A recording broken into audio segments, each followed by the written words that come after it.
Hey, y'all. Welcome to Down Ballot Banter, the podcast that puts a spotlight on local elections and what local government actually means for you. I'm Monet Noel Marshall. And I am Quay Weston. Yeah, you are. Local elections are extremely important, and we're on a mission to learn together and to break down local politics in a way that makes sense to us and doesn't require us to be experts. Because we are not. Hello. So, whether you're a seasoned voter or this is your first opportunity, we've got the insights and information to keep you informed and engaged. Because when it comes to building new worlds, all of our inputs matter. Yes. So, if you're ready to learn with us, let's go.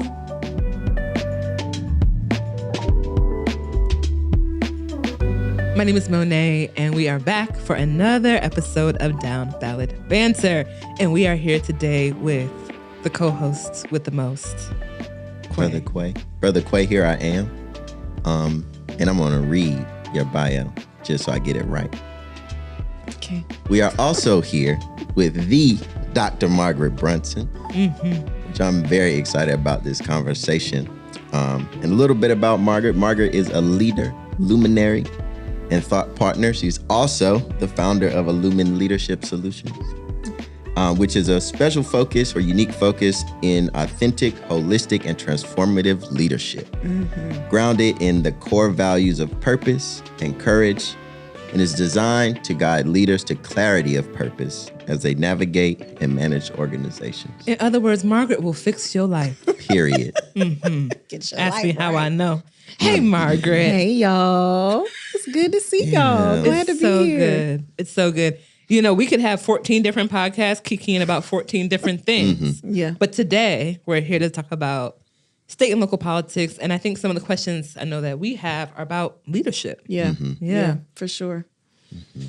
So I'll start. Let's do it. Any additions to the intro? No, that's perfect. Okay.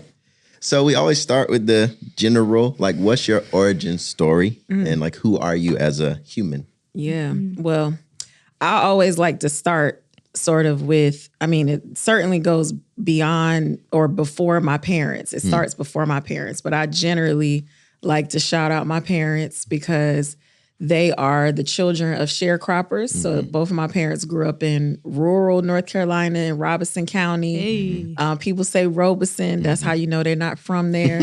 People from there say Robeson County. My parents are also the product of Jim Crow. They grew up in Jim Crow South. My dad was drafted to Vietnam, was in one of the first classes to integrate his high school. And I share that because that certainly shaped me and shaped how they raised me. And I always like to say to people, my parents raised us, you hear some people say, well, you have to be excellent in spite of your Blackness. My parents were like, no, you are excellent because you are Black. So I remember being in elementary school and my parents found this board game called In Search of Your Black Identity.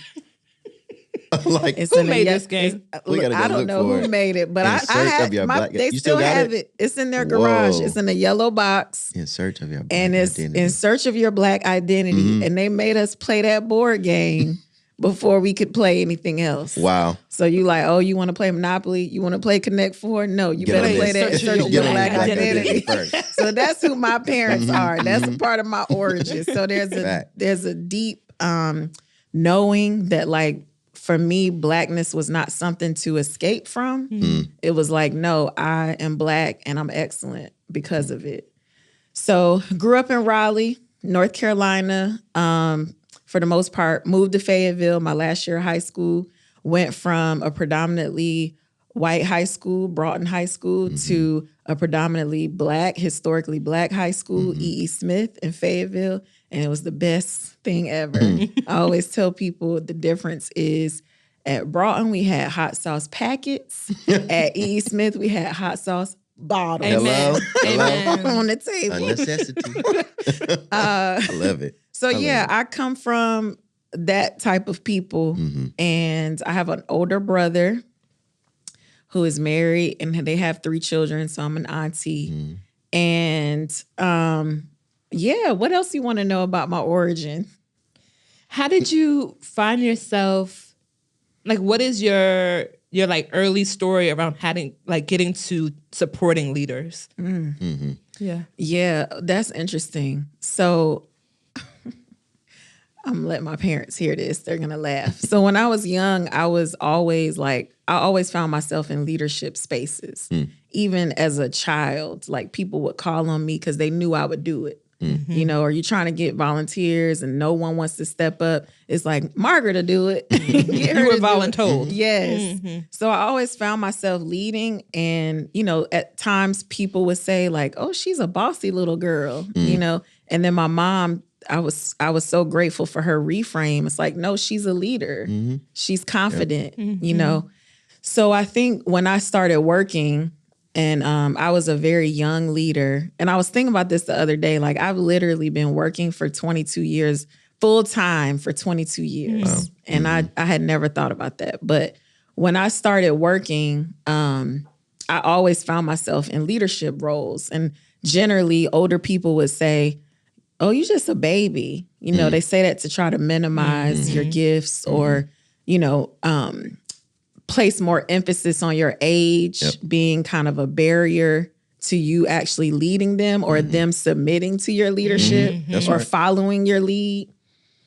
And then I started watching leaders just really mess up. You know, I've had some not so great leaders and supervisors and managers, whatever you want to call it. I've had some really good managers throughout my career. But I just saw where leadership was always a place where, like, if you were a better leader, things would be better here.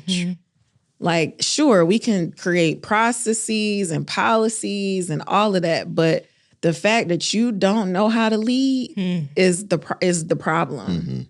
And I started gleaning a lot of wisdom around, like, what is necessary in spaces as it relates to leadership? How do we lead? How do we lead well? And ultimately, I think it starts with like leading yourself well. And I always saw that as a gap. It's like people can't follow you because the way you lead yourself is not compelling. Questionable. So yeah, I would say that's probably in a nutshell, like the trajectory for me. Thank you. You're welcome.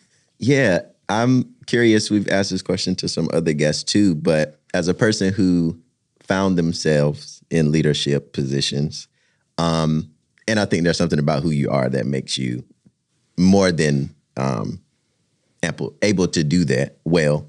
I'm curious about, like, when we think about community and people who don't feel as willing to step up or step in to lead, what are your thoughts on how we might lovingly nudge people into that?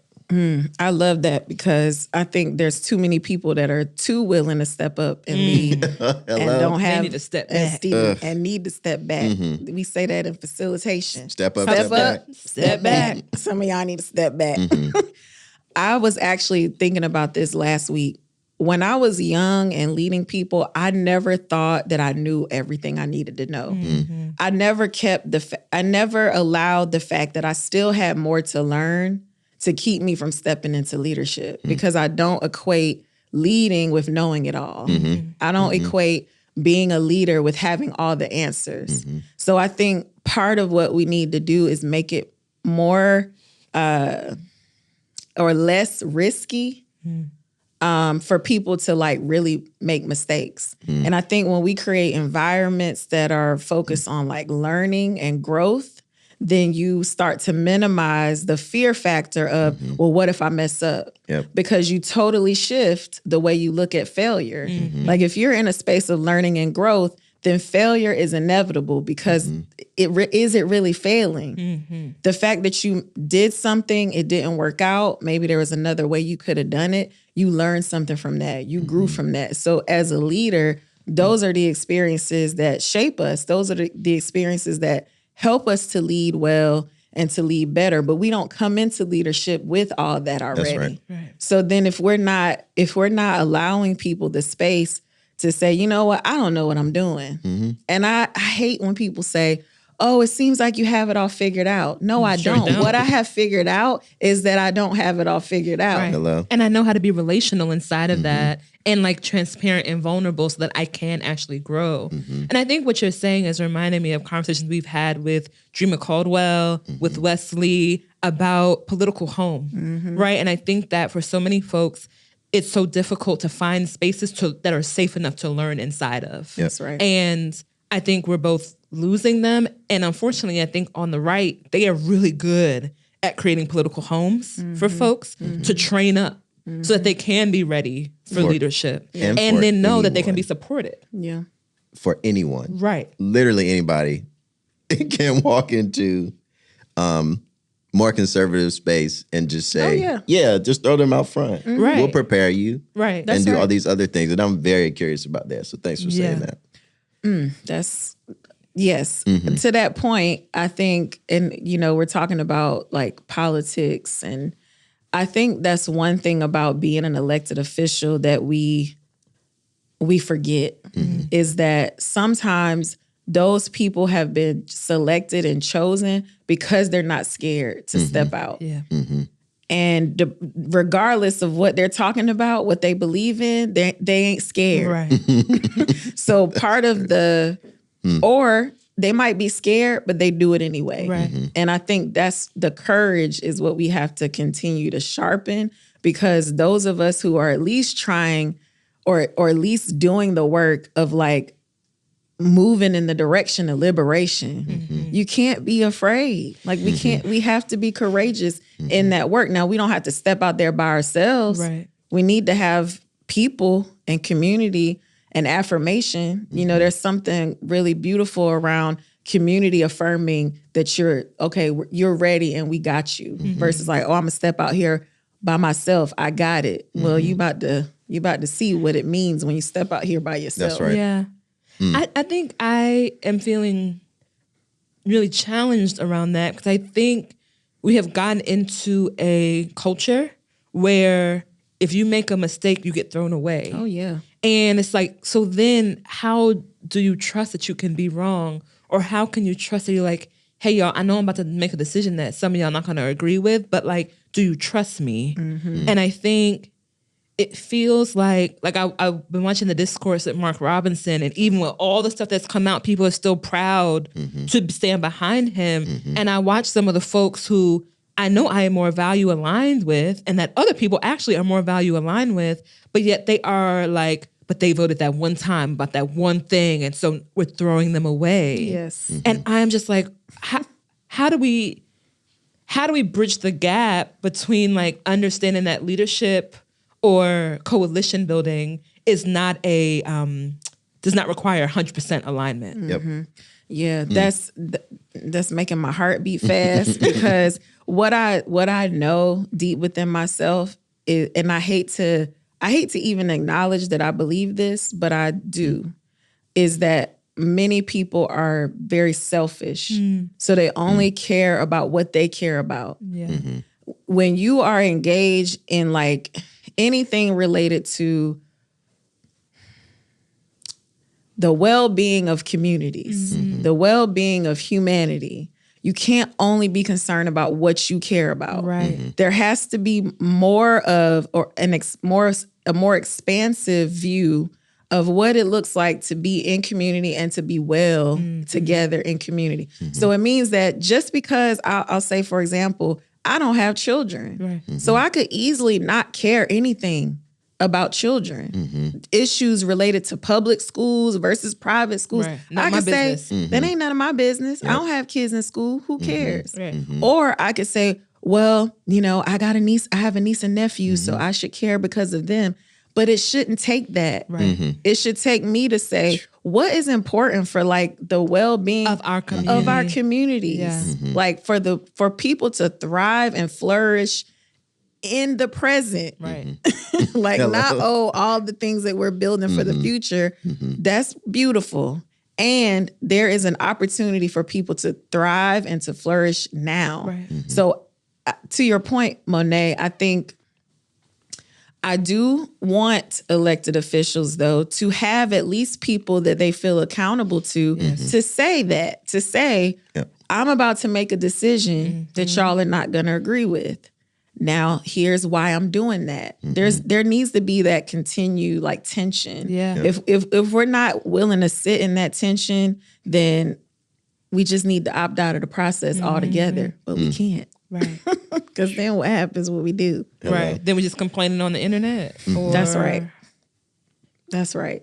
But yeah, the canceling people and like throwing people away, that's highly problematic, in my opinion. Yeah, and I think and then I'm gonna pass it over to Quay for a question. But I think that it really dissuades people who actually be excellent leaders. Yeah. The people that we most want to step forward.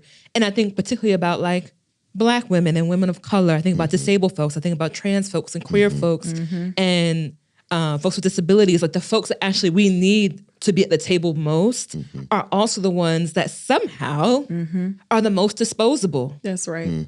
And the ones who do not get the grace that they deserve. And I think when we see that, and also this is about belonging, right? Yes. In a deep way, yes. right? So when we see that, you're like, well, I don't want to be thrown away. Yep. So I'm not even going to put myself out there because then I'm afraid that if I make one wrong move, then I am going to be like community-less. Yes. And it's like, how can we ever build something if one step in the wrong direction isn't like, oh, well, now you ain't got no people. Yeah. Ooh, Yeah. y'all cooking. Yeah, that's good. I just want to breathe. Yeah, and I relate to very so much of what y'all said.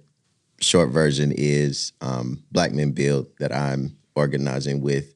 I feel a sense of that dread and like I don't want to be responsible for a misstep or misdirection or misguiding someone or making the wrong choice, and now everybody's up in arms about this one thing. So I definitely feel that, and have been, working with myself and practicing and talking to others about like how we get better about struggling through those things, and then like making space and having grace for each other. So I appreciate that. Can I say something to that? Yeah, though? yeah. I think the practice is like being willing to tell on yourself. And I've said this to y'all both know Lisa. Like I've said this to Lisa. I'm not afraid to tell on myself. I learned that young as a leader. It's like when you mess up, go ahead and tell people you messed up. Yep. Because the reality is it's going to come out. Either way. And then the fact that you spent all of this time trying to hide it or fix it and not it's almost like when your kids, they break something and then they try to fix it and they make it worse instead of just coming to you and be like, I broke this. Yep. I messed this up. And that's a practice. We have to practice that. And then the more we all do it, I think that's where we are able to extend grace. Because if I'm telling on myself and you telling on yourself and you're telling on yourself, then no one has the ability to be like, well, you don't belong here. Well, what makes you belong here? You messed up too. Yep. And that's the thing. People be so messy. And you know they messy, but it's like, oh, can't nobody say nothing. But that's a whole other. We see you. We see you. We see you. We see you. Yeah. Also, if you're going to be messy on the internet, don't use the same email address you use to everything else. Mark Robinson. Right. Mini soldier. Like you literally can't do that. Then be on here spewing all of these things that you're spewing. Yeah. You can't. Yeah. Where your people at? Honestly, your barber. You ain't got no barber? He bald. Okay. I'm like, you ain't got no cousins? I'm saying, if that were my cousin, I would have, somebody, like, auntie would have called or something like, now, Ma, what you got going on? What's going on? I see you out here on the TV. What's going on? You've been on the internet. Okay. Facts. Many things there. But I'm curious, particularly around like having community and having people that can support leaders and also like hold people accountable. And you've done work with some historic organizations. Yeah, you have. Ebenezer. Yes, Ebenezer Baptist Church. Brothers out of Georgia. You've worked with the Rainbow Push, OG, Jesse Jackson's organizations. I'm curious about what you've learned about power and purpose, like beyond elections, Yeah. through working with some of these types of organizations? Yeah. So I feel like this is so layered. I want to go back a little bit. So before I started consulting full time, my career was in mental health, behavioral health, the public sector, mostly related to healthcare and mental health. And I think that's where I began to learn that's where I began to see where change actually happens, like on these real visceral levels. And even in going to school for public administration, and they teach you about like, what it means to, like what local government means and how it all works, and mayor, council, and all of that, like, structure. And you realize like, oh, this really isn't where real substantive change happens. Right. What I know is that most of the time, power is relative. And most people think that power sits somewhere beyond them. And that is part of our problem with our current system, is that most people don't actually know that they are the ones who have the power. And that's intentional. The system is built that way so that you don't ever think you have power to do anything or change anything, that you're always looking beyond yourself or outside of yourself. In my career, having done different things and having had to work with government, work around government, literally create workarounds for government, and work with elected officials, it's like, oh, y'all are kind of like the sign off. The work is being done over here. So how do I get you to see this work as important and get you to sign off on it? Then that's when the psychology has to come in. How do I make you feel like you're more important than you are? How do I show respect for your office in such a way that it's like, you're going to do what I want you to do. People have made whole careers around this. They're called lobbyists. Yep. They do all that massaging. So I'm saying all that to say, in working, in the career that I had at that time, and then also working with community organizations, I would say like historic civil rights institutions, but also our current iteration of social justice organizations and movements. The question is always like, how do we build power? And it's usually there is a difference in sort of how we do that. What are the methods that actually will work, that are not just reform, versus like, okay, we're going to build power in this way, and it's going to totally disrupt everything people know. So I don't know. I'm kind of answering your question in a roundabout way, but I think what I am learning, not necessarily what I've learned, but what I'm learning is that I think we need some language. We need some shifts in our language. I don't particularly like the term community organizing. I think it's too soft. I don't think that that's what people are doing. I think people are building power, and people are using that now, right? People are base building. People are creating opportunities for folks to step into their power and to exercise their power and authority in spaces, whether it's through direct action, whether it's through campaigns or education or advocacy or policy, however you feel about those things, right? But those are power building tools. And it's not community organizing. It's deeper than that. And I think it's always been deeper than that. For civil rights organizations, they built power the way they knew how then. And going back to risk, people were still measured in how much they did because it was your survival. Right? It was for your survival. So last thing I'll say as an answer to this question, I think I am very interested in methodologies, actually naming the work of especially Black-led organizing in these less descriptive ways, but in these like methodological ways. So what is the methodology that we've created as we've tried to save the world?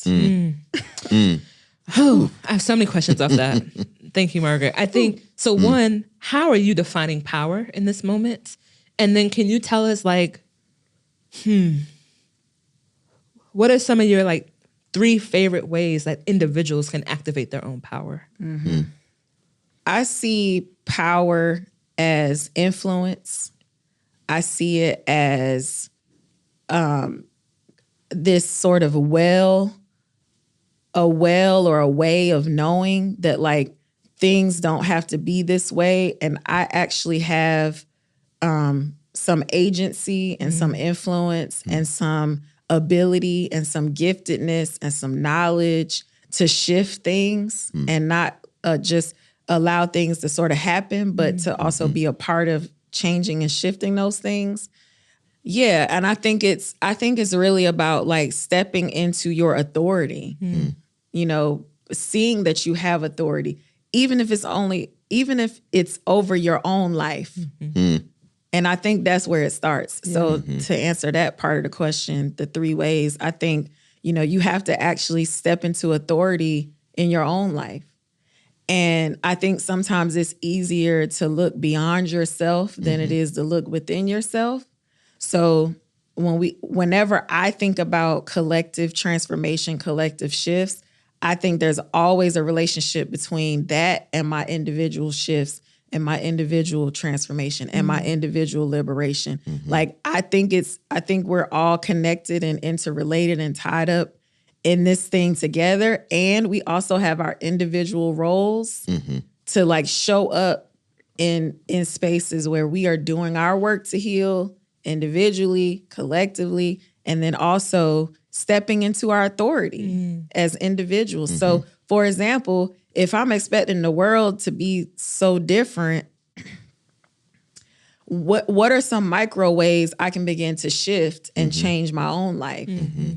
Where do I have that agency? And again, I think because of the ways our systems are so messed up, but they're also working the way they're supposed to, then it's easy for us to be like, well, the reason I can't do this is because of that. Okay, that's a reason. And then there's some things you could do to step into your power, to step into your authority. So that's one. That's probably like 2. And then I think I do like the conversations that people are having around like finding political homes and finding spaces. You know, I have some interesting, I'll say, relationships with groups, because I think sometimes, and I'm part of groups, but I'm also usually like that renegade group member that's like, yeah, I'm here, but I ain't like the rest. I'm not like the rest of y'all. I'm not here for the same reasons y'all are. You know what I mean? Yeah. Because I do think sometimes groups, because you want belonging, everybody begins to think the same. Yes. But I do think if we want to build more power together and maybe step into our power more, then we do need to be less isolated in that work. So finding spaces and places to do that work, I think is still really powerful because you're not out there by yourself. Yeah. So I feel like that was mostly 3. Is it a Leo thing to avoid groups or feel very unique in groups? I can't stand a group. I mean, I am a part of many groups. That's the thing. But there's something about group. I'm like, I have to be in groups because otherwise, like, all this healing and learning vulnerability, blah, blah, blah, it doesn't matter if you're not in community or in like collectives in which these things are being practiced, right? I mean, there probably is some Leo energy because Leo, well, we won't get into that, but Leo energy is very like individual. Sun, I'm shining. Yes, that's right. Look at me shining on you. Yeah, that's good. And I do have a question around like this particular electoral moment. What does it feel like we're missing in this moment? I have some thoughts around Me too. humanity, relationships, empathy, curiosity. Imagination. I heard you talk about the crisis of imagination, and I was sitting with that. Yeah, I think we're missing all of that. To be honest, I do think that we are in a crisis of imagination, and I also think that those of us who are not in a crisis of imagination, even people who are in elected office, their crisis is not imagination. Their crisis is fear around speaking what they see or what they want to see because of and we've kind of been talking about this too, is like the responsibility to say, this is what I see, this is what we could do, this is what could happen, this is what these are the possibilities.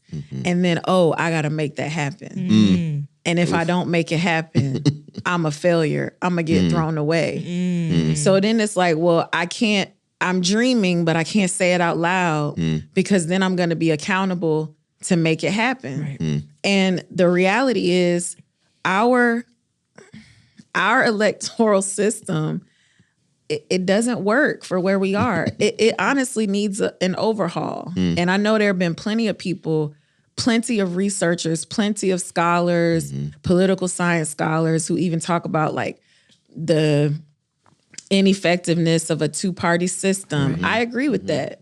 Because what if you didn't know anything about a candidate's party and you really just had to listen to what they're saying? Or if they're already in office, you could go and look at their voter record.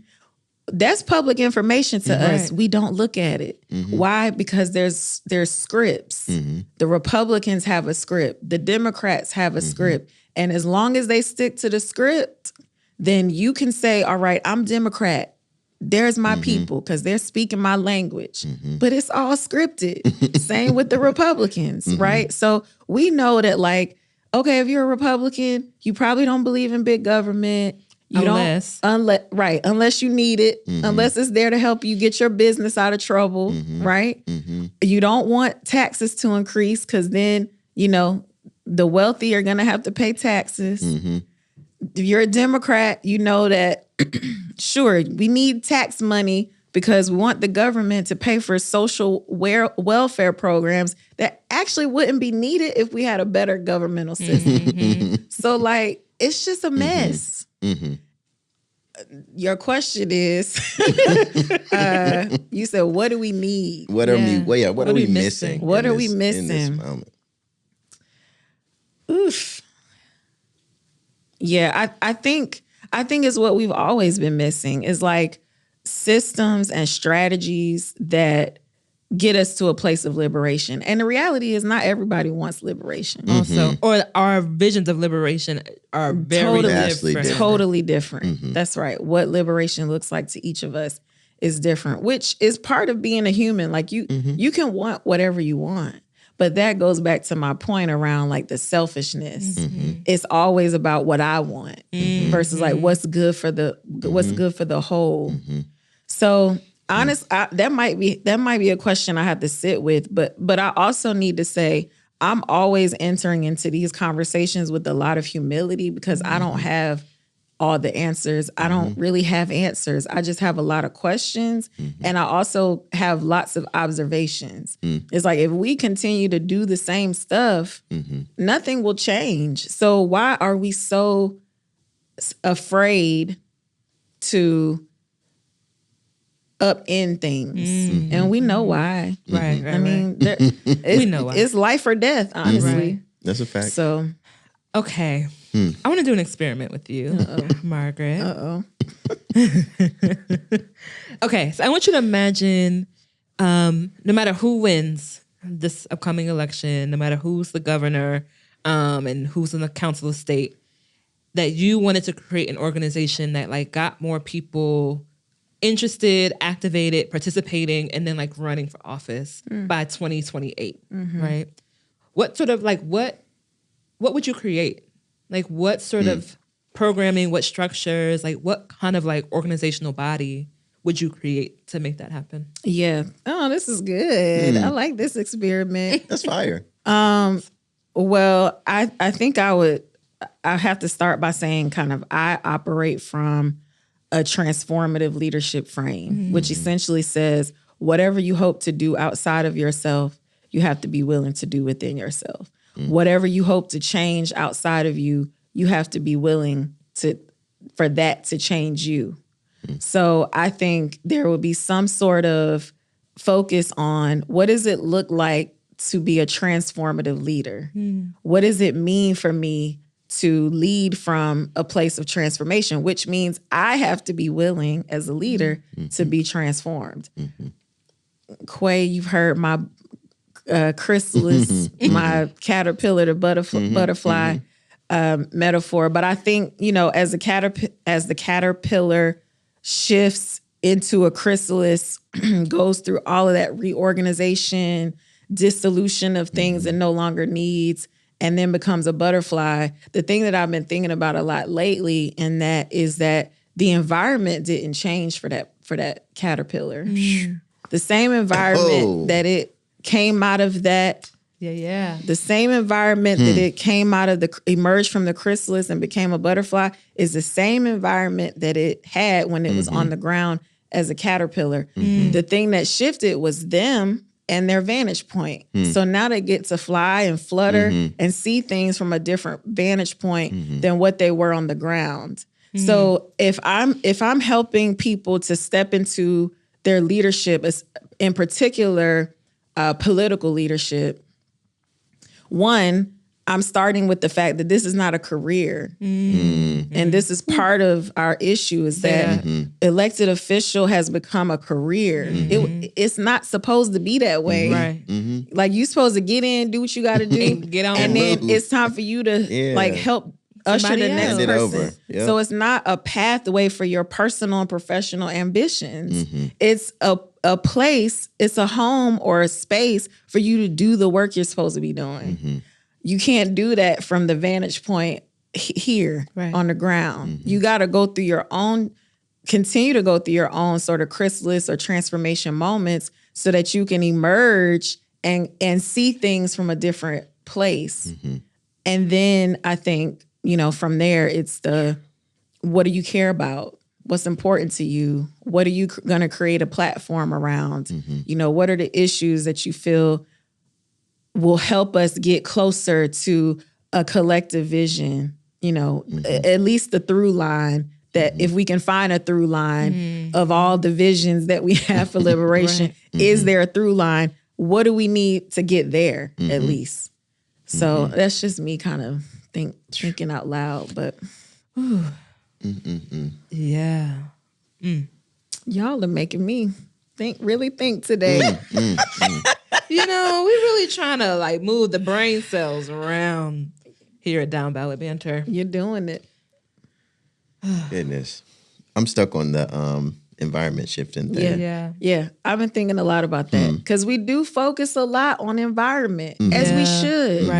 Right? We need to create the conditions for people to flourish because the reality is if you're a butterfly and you're still floating around and flitting around an environment that's toxic, you're not going to live that long. Right. That's right. So yes, we do need to create the conditions for people to thrive. And at the same time, we can't wait for that. We don't have time to wait. We don't have time to wait. We don't have time to wait.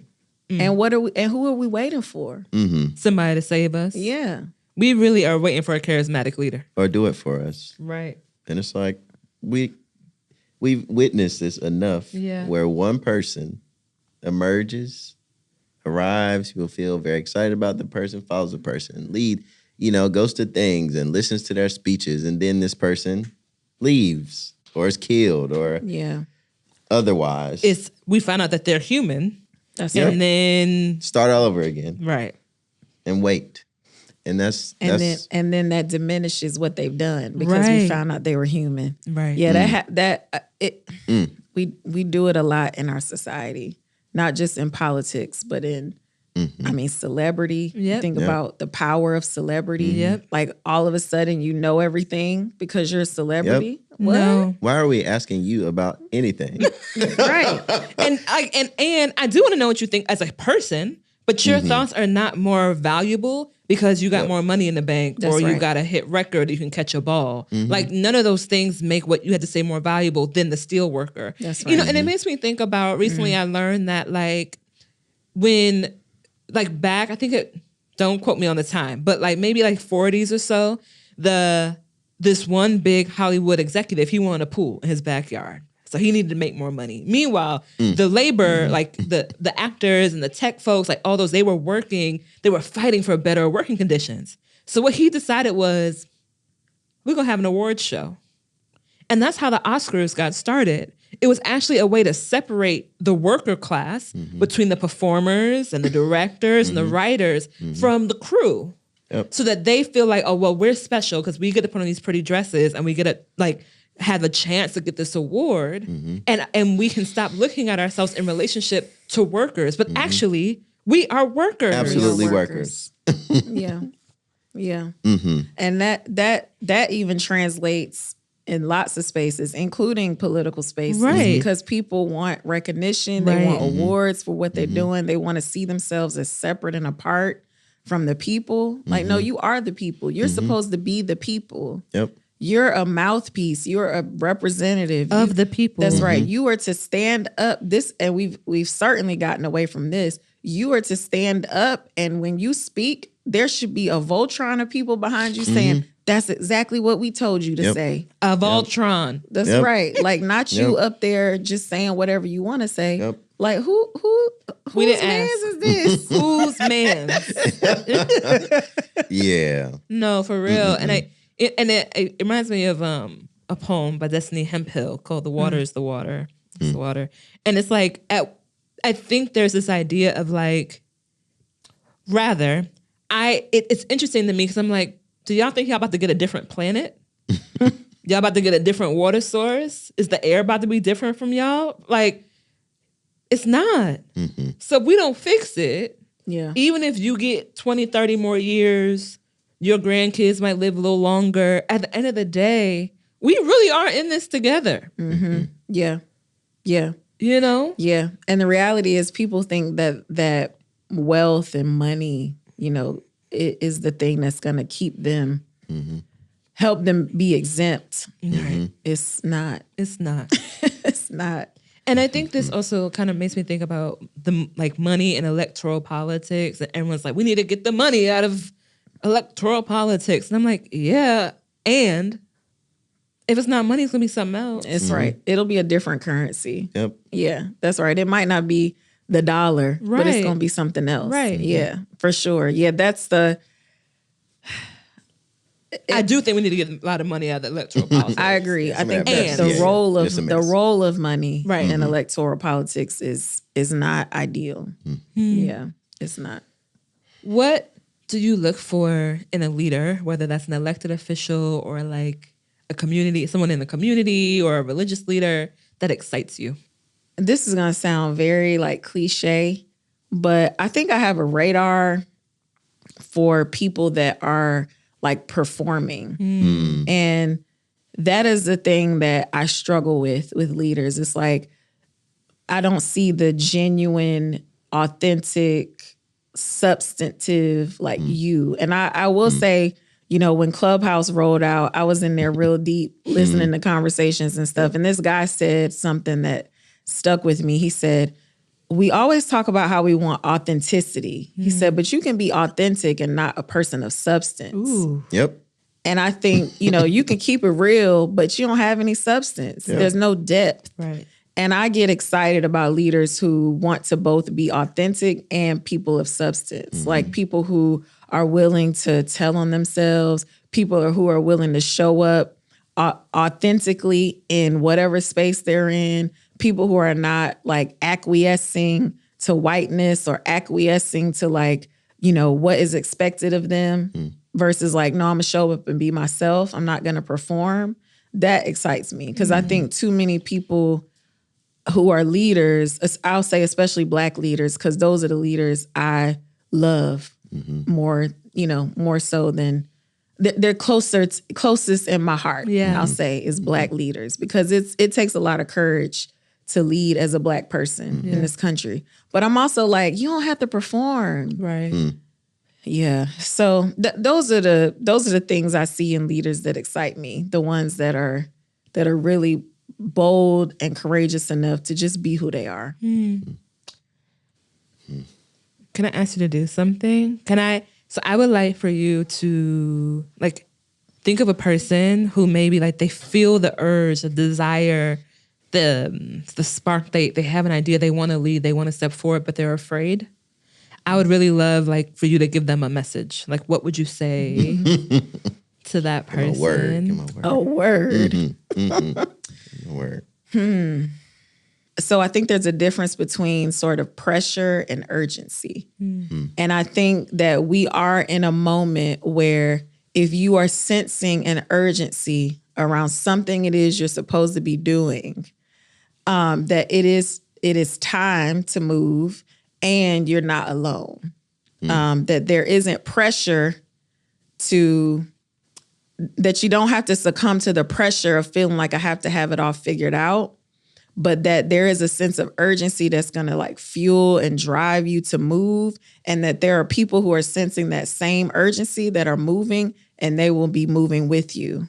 So there's a piece around stepping out and being courageous when you know that you're not having to do it by yourself, that you will find your people, you will find the people that are going to lead alongside you and walk with you, but you got to move. Like you have to move because you're not going to find those people until you do.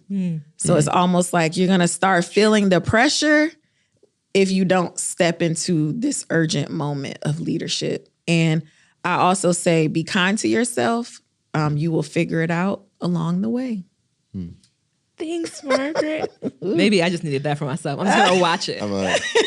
This is my morning. Talking to me. This is my morning message for Dr. Margaret A. Brunson. Okay, so this is our last like big question, and then we do like a quick hot take. Love it. Okay.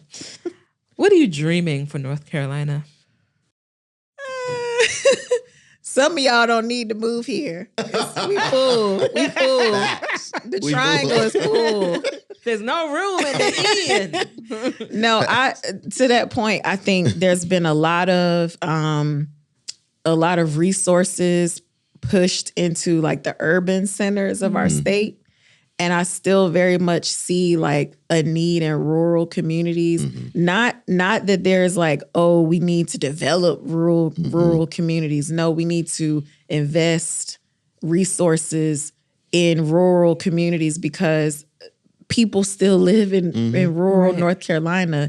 So even things like broadband, people don't have access to the internet. Imagine, how your life might shift if you have access to those things. So I think, those are kind of means to an end or a means to a vision. But I think to see North Carolina as a whole, for us to still, for many of us to still see North Carolina as a whole, and not just when we say North Carolina, we mean Raleigh, Durham, Charlotte, a little bit of Wilmington. Right? But it's like, no, this whole entire state deserves, people in this whole entire state deserve good things, and to live well, and to live the lives that they want to live. Right. And that's always my dream for not just North Carolina, but people in general, is to like be able to live the life you want to live. That's what it's about for me. I don't want any obstacles or barriers for me living the life that I want to live. So that, I guess, simplistically or simply, that's my dream for North Carolina. Yeah. Thank you. Yeah. Love it. Okay. To close us out with our quick round, just answer as you would like. Okay.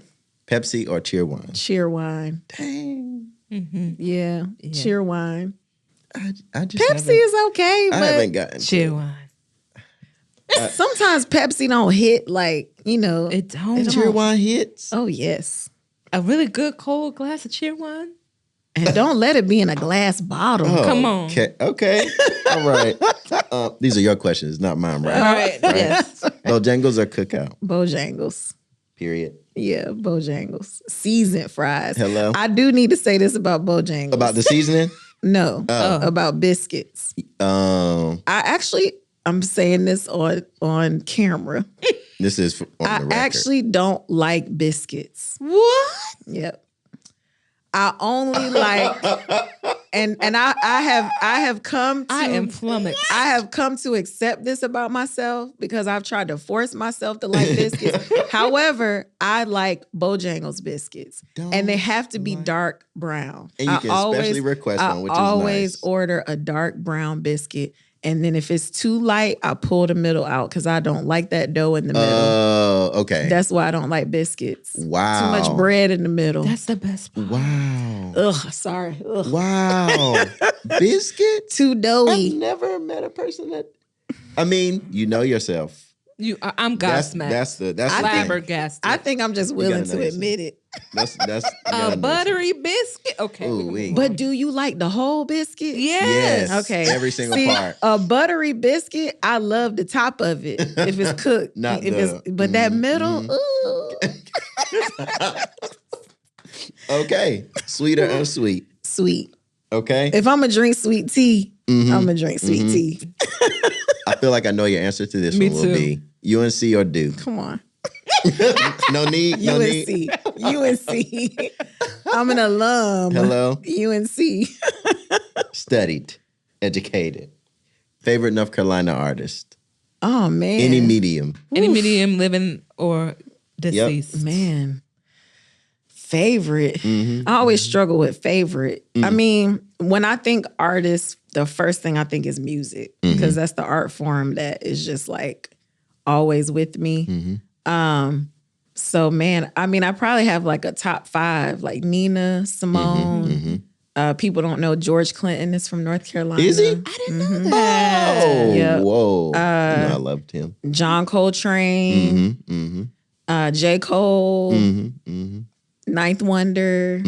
But then I love our like local arts. I mean, Monet is one of my favorite artists. That's Candy Carver, gotta give her a shout out. One of That's my right. favorite artists. That's right. Derek Beasley, Also. one of my favorite artists.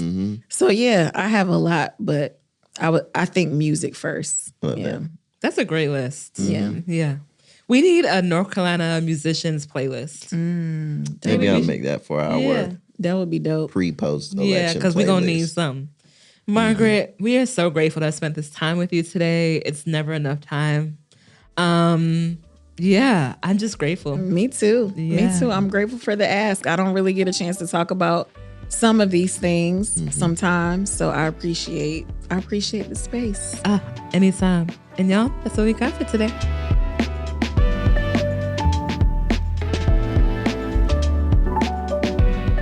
Thanks for tuning in to Down Ballot Banter. We hope y'all enjoy diving into the tentacular world of local politics with us. Yeah, and don't forget, this podcast is an extension of Monet's beautiful dream, the Down Ballot Brunch, where there are 3 simple steps. It's to eat, have a conversation, and to act. That's right. Have a conversation using this podcast episode, the Down Ballot Brunch chat guide, or your own prompts. Write a note to an elected official on a Down Ballot Brunch postcard.